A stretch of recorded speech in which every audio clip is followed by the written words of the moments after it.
Hi, today I'm going to show you how you can delete your Instagram account permanently. So from your home screen here, you want to go to your account section down here. On account section, you want to go to the three-part settings up here. On the three-part settings up here, you want to go to account center. On account center, you want to scroll down until you find personal details. On personal details, go to account ownership and control. On here, go to deactivation and or deletion. Now here, pick your Instagram account you want to delete. So mine is this one. Now in here, you'll be prompted with two choices. You can deactivate your account or delete your account. If you're sure about deleting your account, then pick this. But if you just want to step away from Instagram a little bit, I do recommend only deactivating your account because at least then you can still get it back.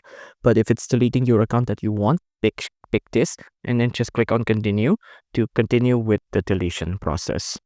If you like this video, please consider liking and subscribing.